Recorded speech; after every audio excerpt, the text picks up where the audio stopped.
Hello, and welcome to another episode of Spark Talk. I'm your host, Mansa. Now, usually we try to discuss what's happening in the world today and what to do about it broadly. But today we're looking at a historical question, and that is Afghanistan in the late 70s. Specifically, the coming to power of a radical government through a military coup. That's the PDPA government. We'll talk about that in a bit.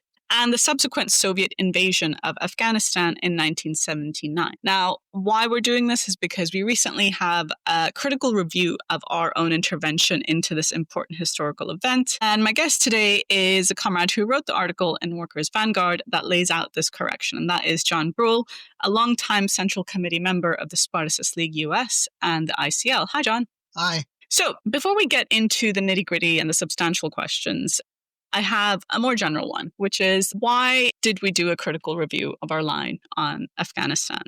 Because in order to make sense of the relevance of this, I'm wondering if you can just lay out, like, what is the implication of having this clarification for doing revolutionary politics today? I think the relevance is in what is your revolutionary strategy in countries of belated capitalist development, which is what Afghanistan is. And in these countries, the democratic questions, such as the woman question, the peasant question, and also the national question, are decisive questions and motor forces for revolution. And if you neglect those important democratic questions, you cannot possibly advance to a socialist revolution. And that was the problem with the intervention that we had on Afghanistan, that we basically argued these democratic questions were irrelevant, that the mass of the population was totally reactionary, could not be motivated, and therefore the only force that could advance the interests of working people came from the outside, which was the Soviet Stalinist army and bureaucracy. Mm-hmm. Okay. What you're getting at is really at the heart of permanent revolution, which I guess this whole conversation will touch on. Now, the second more general question, just for our listeners who maybe weren't around or are not so familiar with this period of history, is to make sense of the overall Soviet intervention and the task of revolutionaries at that period. Could you lay out a little bit, like, what was the overall political situation internationally? I guess if you could give us a bit of a general context for us to understand within which this overall dynamics within Afghanistan played out. Yeah, this was the beginning of Cold War II. I can talk a little bit about Afghanistan in particular, but beginning with the Carter presidency in the late 70s and continuing at an intensified rate by Ronald Reagan in the 1980s, there was a huge increase of anti-Sovietism by the U.S. imperialists, and this played out in Afghanistan. What happened in Afghanistan in that period of the late 70s was that the U.S. was trying to gain the upper hand, and they did it through I would call him their peace in that part of the world, which was then the Shah of Iran. And this greatly concerned the Soviets. Afghanistan was on their southern flank. They were closely allied with the People's Democratic Party of Afghanistan, the PDPA. And the PDPA staged a military coup in 1978. This in turn, however, provoked the American imperialists to sponsor a backlash in Afghanistan of the Mujahideen or Muslim reactionaries. The Pakistan government was also heavily involved with the Americans in this venture. I'm quite ignorant about the history of this country, but it seems you already have what we've seen for the last 20, 30 years. Imperialist intervention, Islamist reaction, and that sort of cycle. But if I could ask you to break down some of what you've just said. So PDPA, this sort of radical government, what was the context in which it came into power? What led it to coming to power? The PDPA was a radical left nationalist organization. It was divided into two factions, but these factions really didn't have any qualitative political differences. The social composition of the PDPA was effectively, they had students, the modernizing intelligentsia, They had some government officials. Many of these people were, in fact, educated in the Soviet Union, and they had junior army officers. What they did not have at all was any base of support in the mass of the toiling people of Afghanistan, which was the peasantry, which is why every time they changed the government, it came from a military coup and not a popular uprising. So they had been part of the government in the middle 70s, one of the factions called Parcham. And when the Americans and the Iranians started putting the heat on, the Daoud government in Afghanistan expelled Parcham from the government and started to repress the PDPA. And that is the context in which what's called the Saur Revolution in April 1978 and took power. Okay. And Saur refers to the second month in Persian. I think that's why it's called that. Now, why it was called a revolution is obviously because these guys implemented some pretty significant changes. Yeah. And that's what they're quite known for. And that's why I think internationally in the left, they were kind of favorably looked upon. So if you could elaborate a little bit on what the content of that was. I think the two significant reforms were, one, land reform, because land ownership was extremely unequal in Afghanistan, and most of the peasantry was burdened down with mortgages they could never pay off because interest rates frequently ran to 50%. So no matter how much you paid, you still owed money. PDP decreed that any mortgage, if you own less than 5 acres, that mortgage would be deemed to be paid off after 5 years. Okay. That was one significant reform. The other significant reforms concerned the situation of women in the country. And some of the things they did was they sharply reduced the bride price. And another very significant reform was they decreed universal education, which would include girls as well as boys, because at that time, girls in general overwhelmingly did not get any classroom education. These reforms, however, sparked a backlash, although it wasn't automatic. But the problem was the PDPA, as I said, had no support among the peasantry. The reforms were resisted, not surprisingly, by the tribal chiefs or khans, as well as the landlords and the merchants in the city. They would not extend any loans or credit to the peasantry, and you have to borrow money before every planting year. Furthermore, they could not get seed. And so, given that they could not realize their material needs, the peasantry basically was alienated from the PDPA government, and the Islamic reactionaries were able to play on this, usually using particularly the woman question. It's a very conservative population, of course. Before we get to the woman question, like what you've laid out is in some ways counterintuitive, right? Because you've got this radical government coming into power. They've done this quite nice sounding reform for the peasantry. Yet they're still not able to really win over layers of the peasantry. No, because they had no social support in the peasantry. These things were decreed by the government from above.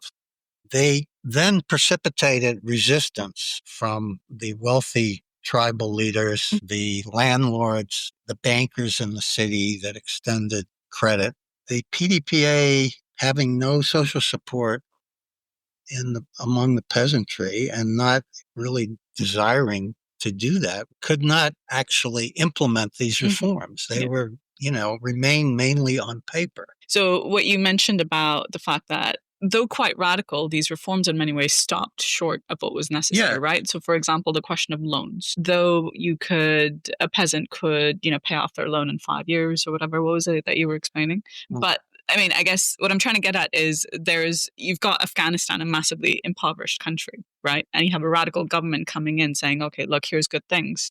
Yet it doesn't have the economic capacity to carry it out. Is that what you're getting at?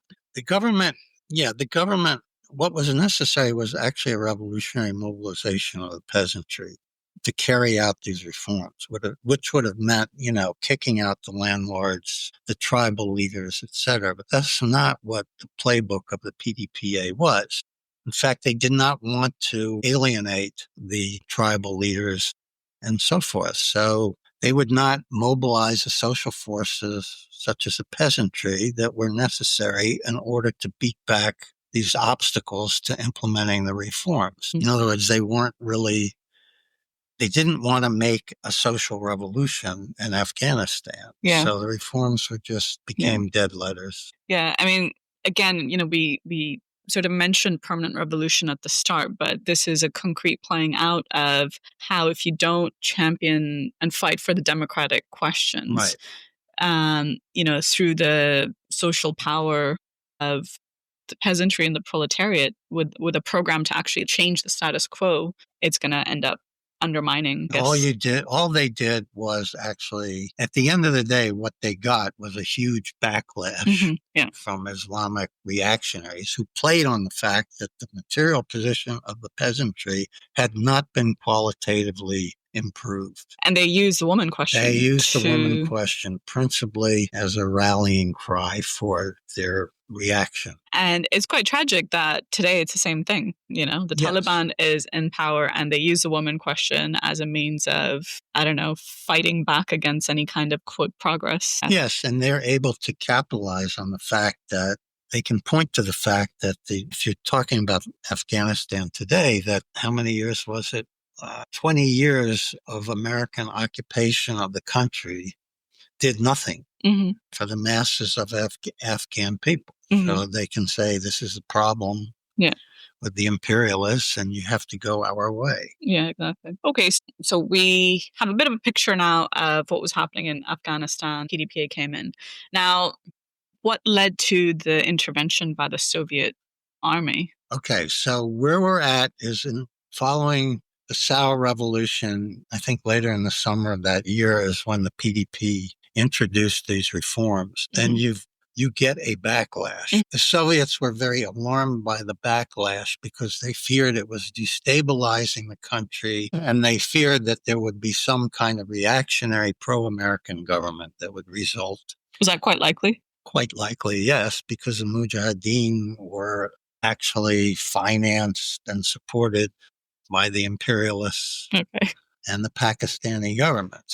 They had good reason to be concerned about it. So they intervened militarily in December of 1979 in order to stabilize their southern flank, which was Afghanistan, not for the purpose of making a social revolution, but to stabilize the situation in Afghanistan. And they hoped that with their presence that they could basically neutralize the Mujahideen and so forth. Okay, I guess this is where we get to the heart of the question, because there's many things that are raised with this. What attitude to take towards the Soviet Union intervening in an oppressed country? This was a hugely divisive question in the left, I believe. But what was posed, what do you do if your country, say you're in Afghanistan and your country is being, it's becoming unstable and there is a need to fight back against the imperialists? What do you do?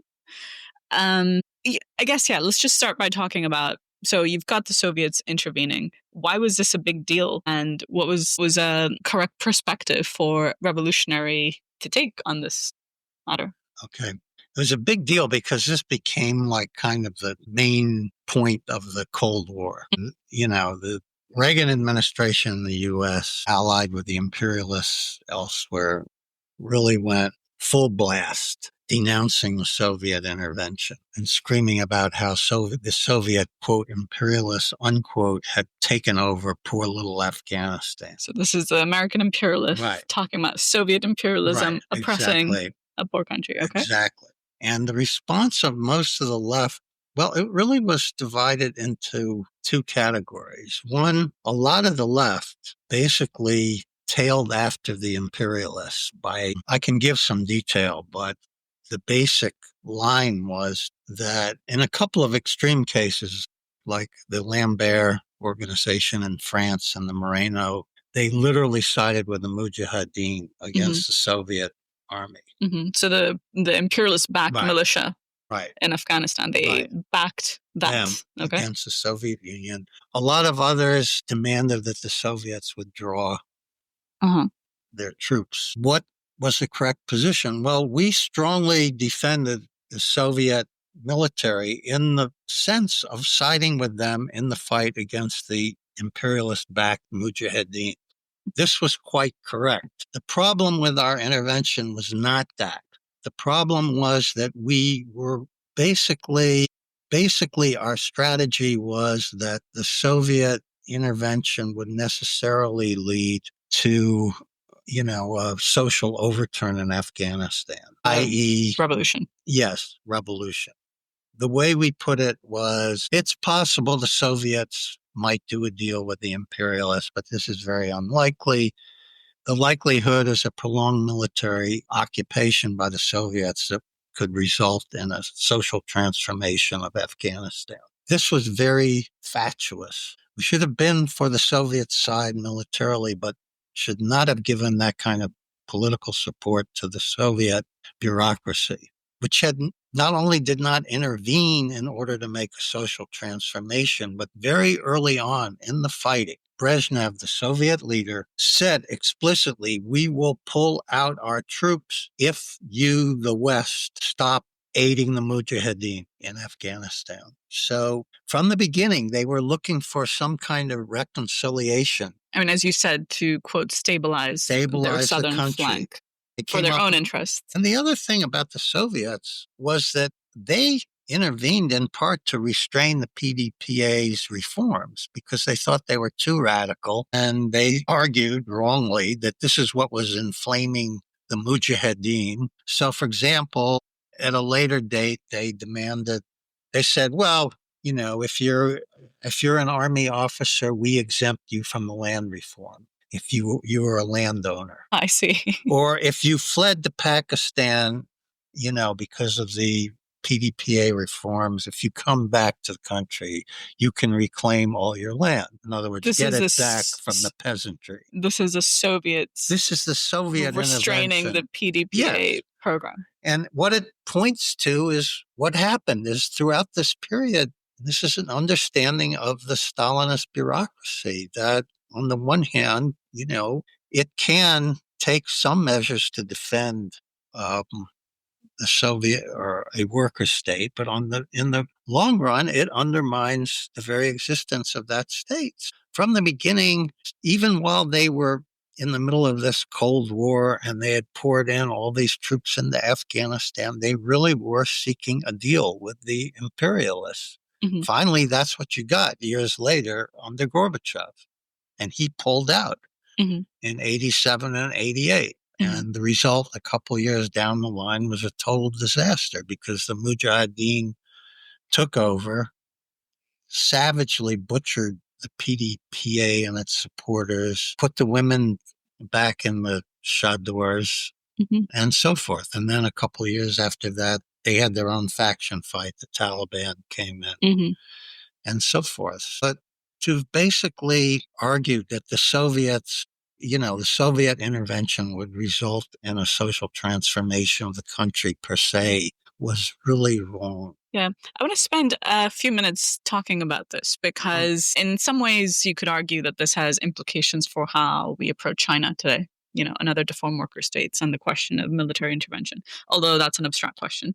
However, so if I understand correctly, the problem with our line is that we basically had faith in the ability and aims of the Stalinists to do a revolution. Yes. To do socially progressive things. Yeah? Yes. And there's a problem with that. That's the main problem.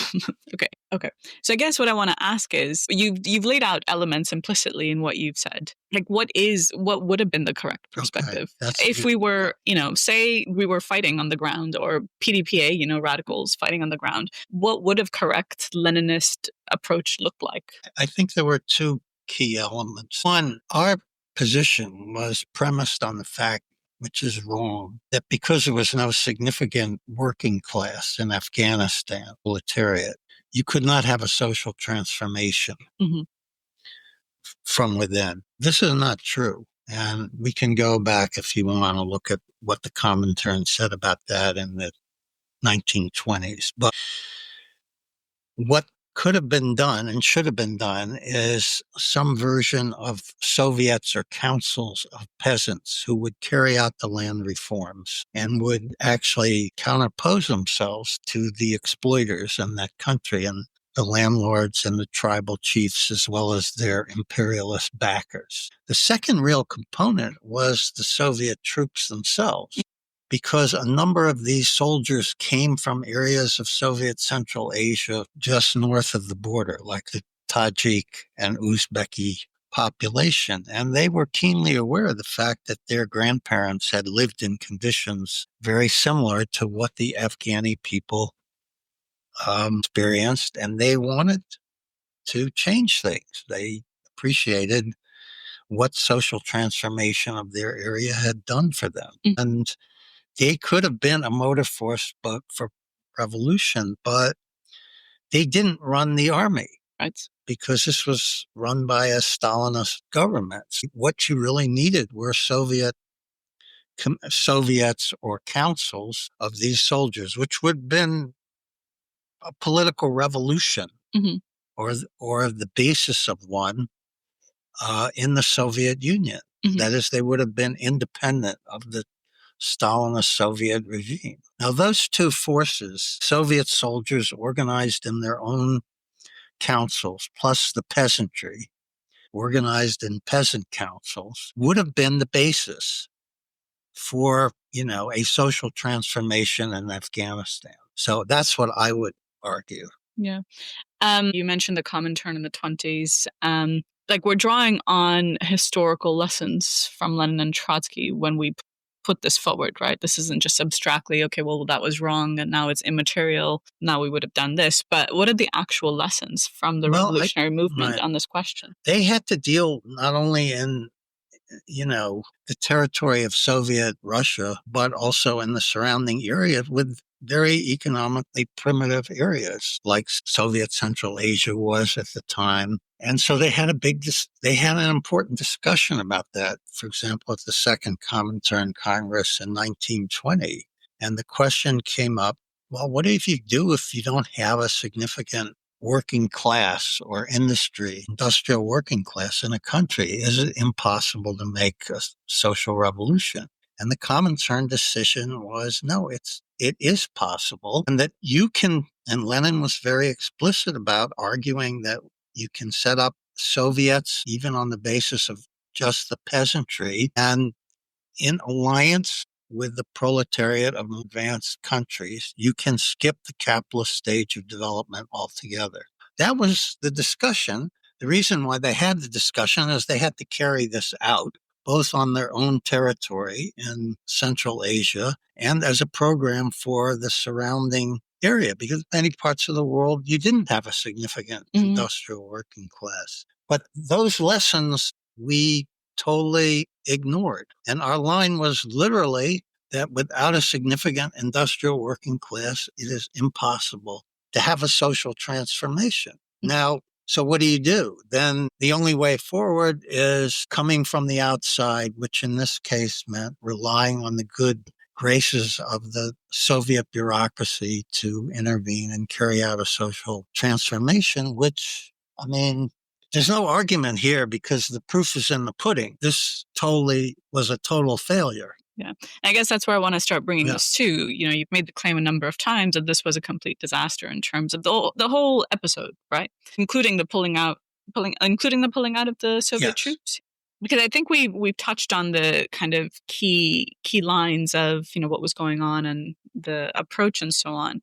But everybody knows that Afghanistan kind of stands out as this example of a country that's been just torn apart by all kinds of imperialist and Islamist reactions to it. I wonder if you could, offer your thoughts on that and how this links back to that period in the late 70s. Well, I think what you had was the beginning. You had the beginnings of a social revolution, which ended up being pretty stillborn in Afghanistan. You're referring to the PDPA takeover? Yeah, I think the reforms, and then, as I said, it led to a civil war. And we went through as to what forces could have led to that. In the absence of that, what you got was the victory of reaction. In the country Islamic reaction, of course, this was a big victory for the imperialists. And in fact, the withdrawal of the Soviet troops in Afghanistan was quickly followed by the Soviets vacating Eastern Europe, turning that over to the imperialists. And a couple of years later, the Soviet Union itself fell as a result of counter-revolution. 1991 was a decisive year. So in Afghanistan itself, it just led to a very reactionary regime that, I don't know how to compare it, because in some ways it was even more reactionary to what existed even before the PDPA. But if all you did was look at the way in which women are treated in Afghanistan today, it's pretty obvious that they have no rights, and they have no right to even go to school, as I understand it. The last I looked into this, apparently there's new decrees where you have to kind of cover or bar your windows so that strangers can't look inside a home and see women. That's just going back right to the Middle Ages. But I will say one thing. Before the Taliban came back into power, you had 20 years of U.S. occupation of Afghanistan. But the imperialists claim that women were, liberated in this period. But fundamentally, there were some very, very, whatever benefits were extended to women in terms of, the ability of some of them to go to school was very limited. And not only, it mainly applied to the more middle-class sections of the population, had little or no impact in the countryside, which is where the vast bulk of the population lives. So the imperialist claims to the contrary. This never had anything to do with liberating women. Yeah. What you're saying makes me think about the last article we published in Women in Revolution. It's a back-page article on anti-imperialism and women's liberation. And though that's specifically talking about the woman question, it applies generally to sort of democratic tasks, right? The whole point that you look at this sort of, egregious, horrible situation in a given society, whether that's a land question and the plight of the peasantry or the brutal treatment of women, and you seek to address it, alleviate that situation without tackling the underlying material, entire material basis of that entire society. I guess the main point is that, and this is the heart of permanent revolution, right? That you cannot deal with democratic questions in a, quote, bourgeois framework, i.e. in a framework that doesn't go to the heart of the property relations underlying a given society. Because you're immediately going to run into the vested interests of, the ruling classes. You're immediately going to run into the sheer, economic and material constraints of implementing these reforms. And I think Afghanistan is a really good example of how you try and do progressive reforms without touching, for example, the landed layers, the tribal landlords, and so on. Well, guess what's going to happen? They're going to be able to rally their socially conservative bases and say, look what they're doing to your women. And that's what happened. And keep in mind also that these vested interests were strongly supported by the imperialists. Yeah. I can't help but also think about I'll just say a little bit from what I deal with. I think, permanent revolution, it's a question that goes to the heart of revolutionary strategy today and, everywhere. But, I think whether you're trying to deal with, for example, the colonial movements in parts of South Asia, which is obviously something I'm interested in, I've been doing some work on. Again, the pitfall that the left falls into, whether it was then or now, it's the whole thing of separating the democratic questions from the social revolution. And it's a fight that needs to be waged in opposition to the sort of dominant trends. I'm thinking specifically of India, where the Stalinist dominance has really created the stagist conception of the thing. But I think I'm hoping anybody who's listening can make sense of why these are really inseparable, and you actually have to fight to give a real proletarian leadership, a real revolutionary leadership to these tasks, even in the most backward of situations. I'm thinking of like tribal questions within, in the heartlands of India or something. Anyways, that's just me going off on a slight tangent. But yeah. The tribal interests were very prominent in Afghanistan also. Exactly. Okay. I think that's all the questions I had about this period and that pretty important intervention, it seems. Just to be very clear, and I just want to bring back what's critical in our review of our line, right? Because I think we stood out, the Spartacists stood out at that period for our slogan, which was "Hail, Red Army." Yeah. Now I know the left will listen and they'll ask, okay, well, what are you rejecting? What are you upholding still?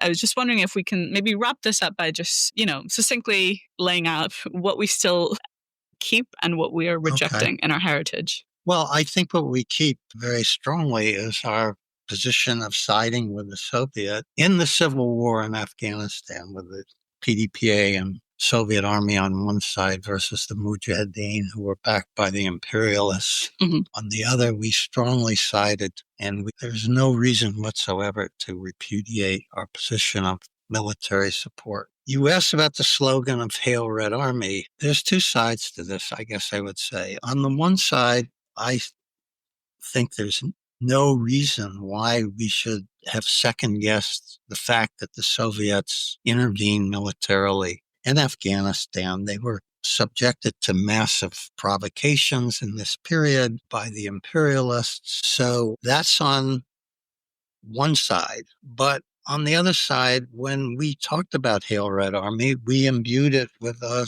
set of politics, which is what we've been discussing, which is essentially political support to the Soviet Stalinist bureaucracy, the belief that there were no internal forces capable of leading the struggle for social revolution in Afghanistan, and that the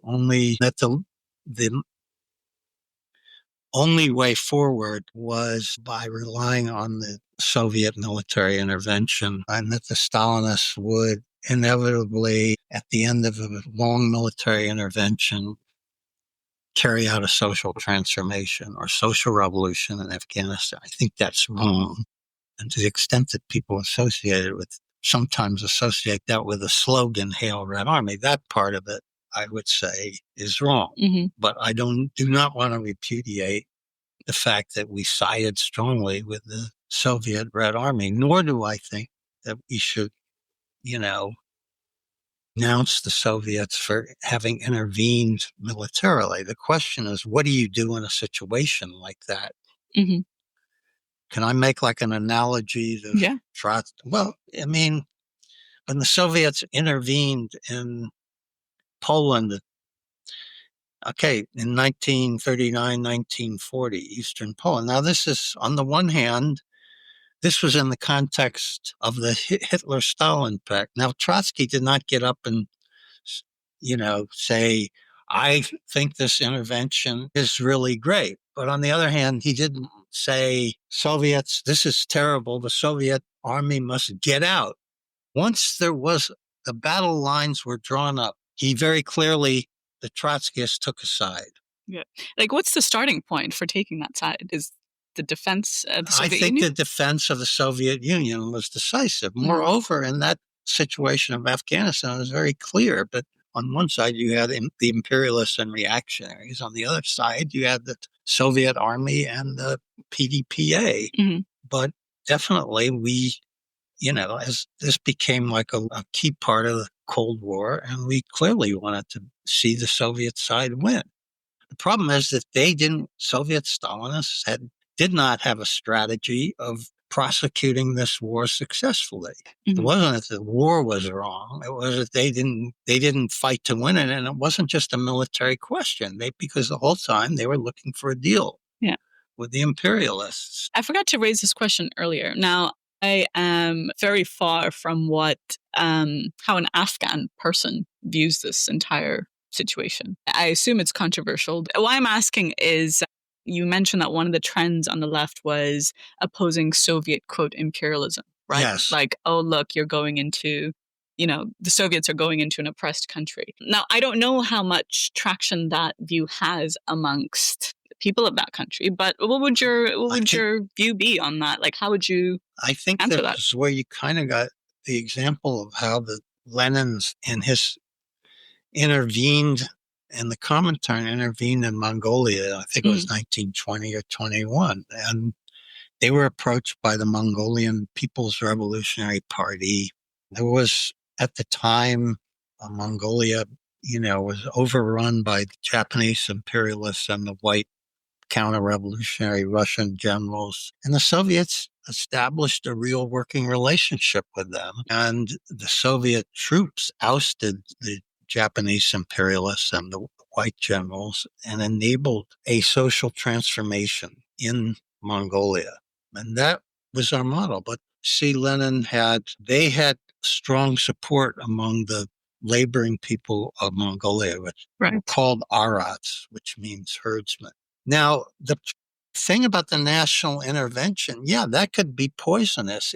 And this was another problem, is that when we approach this question, we are not dealing with the Red Army of Lenin and Trotsky in 1920 or 21. We are dealing with the army of a Stalinist regime, which had a long history of tromping on the national sensibilities, not only of their own people, but like in Eastern Europe and stuff like that. We wrote something sneering at the idea that Afghanistan was a nation, which just shows a lack of understanding. Like, the problem with the Soviet Stalinists intervened, but without trying to get having any support in the peasantry in Afghanistan. They were resented as an outside force. Of course, yeah. And the Mujahideen played on this. And the idea that, and we said it, that they had no right of national sovereignty or national self-determination. That was our line. We repeated this over and over again, claiming it's only a feudal-derived state comprising a mosaic of nationalities, ethnic and tribal groupings, spitting on the right of self-determination. Well, if you know anything about the history of Afghanistan, it may be economically fairly primitive, but there's a very strong sense of national sovereignty there. Yeah.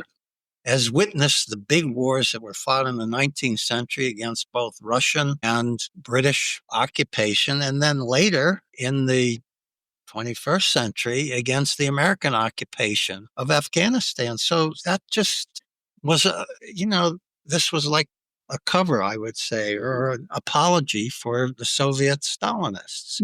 Well, there's no national question. We're not opposed in principle to a worker state ever intervening outside its borders. But to do it, it has to do it in a way that demonstrates its sensitivity to the national questions and to the national sensibilities of the oppressed peoples of these countries. To try and win them over to a perspective of overturning their situation. Right. And to demonstrate that you genuinely believe in social and national equality, not trampling all over them. And the way we presented it was that this is a trivial question because Afghanistan is not a real nation. Just because it's not ethnically homogenous, like how is that different from India or South Africa or any place where the imperialists drew the borders? Right. I think you're absolutely right that it really partakes of the political support to the Stalinist bureaucracy, looking to them to come in and do the socially progressive measures and, completely evacuating the role of the masses and the program, the subjective factor, like what should actual revolutionaries be fighting for? And this comes back to what you laid out earlier about peasants, Soviets, in alliance with the soldiers. So because of the way they intervened, even though there was a lot of potential, especially given that there were a lot of soldiers from Tajik and Uzbek backgrounds, but because of the way they intervened, it did stir up resentment on the basis of these guys are coming in from outside the country and stomping on us. Yeah. So in a sense, actually, how the Stalinists intervened was able to feed into it. Gave the imperialist fodder, I assume. Yes, it did. The Mujahideen and the imperialist fodder for, look what they're doing to whatever. So that doesn't change the fact that we would have supported the Soviet side militarily, but you would have had to fight effectively for a political revolution, which was not so far-fetched in the 80s because the Soviet Union was beginning to sort of come apart. That and there were plenty of grievances internally, including among the more disaffected. I mean, the national question began to become a factor within the Soviet Union itself. So these were all things that if you had a correct leadership, you could have used to your advantage, but they didn't do that, but it could have been done. And that's why, there's a real link to when we lay out the strategy of Soviet soldiers' councils. That's really integrally tied to a political revolution, which means maintaining the social gains of the October Revolution, but throwing out the regime and putting in a regime of workers' democracy. Exactly. And I think, again, if there's any lessons to be taken from this for today, in the broad outlines, this is what our perspective is towards China, right? We defend it, but we fight for our own perspective for how to defend it, and being very consciously aware that the CCP bureaucracy actually its continued rule is a threat itself to the 1949 revolution and its gains. Nor, in fact, are they particularly solicitous of their own national minorities, as demonstrated by the way they deal with the Tibetans and the Uyghurs. Yeah, absolutely. Okay. Well, I think I'm out of questions. Is there anything else that you wanted to add to leave our listeners with? I think we've covered everything I can think of. Okay, cool. Well, thank you very much for your time, Jon. Thank you. All righty. Bye.